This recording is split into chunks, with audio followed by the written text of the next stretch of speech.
Hello animation enthusiast. आज हम बात करेंगे एक ऐसे एनिमेशन लेजेंड के बारे में जिन्होंने अपनी यूनिक स्टाइल और स्टोरी टेलिंग से एनिमेशन को एक नए लेवल पर पहुंचाया। गैंडी टारकोस्की।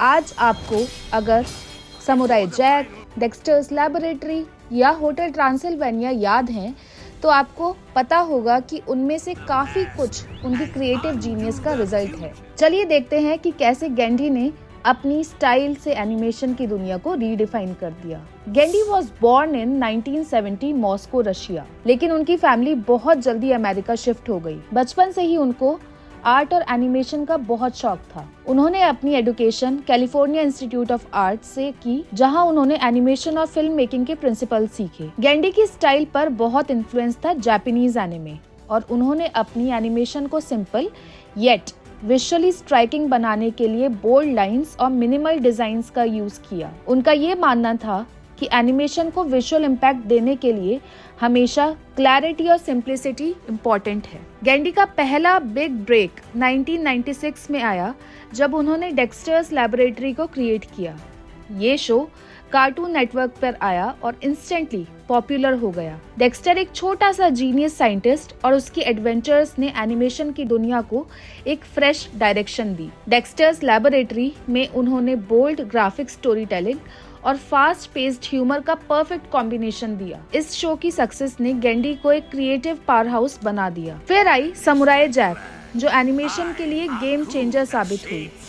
2001 में कार्टून नेटवर्क पे डेब्यू किया और ये शो इंस्टेंटली एक कल्ट क्लासिक बन गया। समुराई जैक ने एनिमेशन की बाउंड्रीज को ही रीडिफाइन कर दिया। उन्होंने ट्रेडिशनल स्टोरी टेलिंग को मिनिमलिस्ट और आर्ट पावरफुल एक्शन के साथ मिक्स किया। उनका फोकस विजुअल स्टोरी टेलिंग पर था, जिसमें डायलॉग से ज्यादा एक्शन सीक्वेंस और आर्ट डायरेक्शन के थ्रू कहानी आगे बढ़ती थी। समुराई जैक की एनिमेशन स्टाइल, बोल्ड लाइंस और ड्रामेटिक एंगल्स ने एनिमेशन को एक नई एस्थेटिक लुक दिया। गैंडी का सबसे बड़ा कंट्रीब्यूशन स्टोरी टेलिंग और विजुअल स्टाइल का परफेक्ट ब्लेंड था। उन्होंने हमेशा ये कहा कि एनिमेशन के थ्रू अगर अपनी स्टोरी को विजुअली बता रहे हो तो उसमें क्लैरिटी और इमोशन होना चाहिए। गैंडी का बिलीव था कि लेस इज मोर।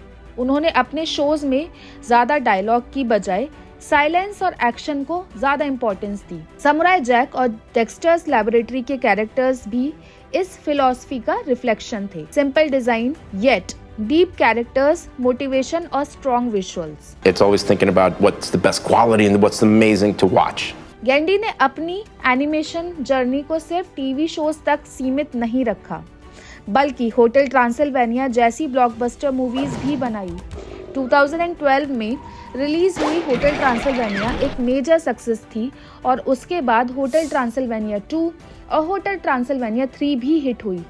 ये फिल्म्स फैमिली फ्रेंडली ह्यूमर और हाई एनर्जी एनिमेशन का परफेक्ट मिक्स थी। गैंडी की स्टाइल की एक खास बात यह है कि उन्होंने फनी मॉन्स्टर्स को हार्टफेल्ट इमोशन के साथ प्रेजेंट किया, जो उनकी फिल्म्स और एंगेजिंग बना देता था। गैंडी ने ना सिर्फ अपने शोज और फिल्म्स के थ्रू एनिमेशन को इम्पैक्ट किया, बल्कि उनका इन्फ्लुएंस आज भी मॉडर्न एनिमेशन में दिखाई देता है। उनकी विजुअल सिंप्लिसिटी, टाइमिंग और स्टोरी टेलिंग टेक्निक्स ने नए एनिमेटर्स को इंस्पायर किया। Adventure time, the Powerpuff girls और स्टार वॉर्स जैसे शोज का एनिमेशन स्टाइल और स्टोरी टेलिंग काफी हद तक गैंडी के काम से इंस्पायर्ड है। गैंडी को एनिमेशन इंडस्ट्री में अपने काम के लिए बहुत सारे अवार्ड्स भी मिले हैं, इंक्लूडिंग एमी अवार्ड।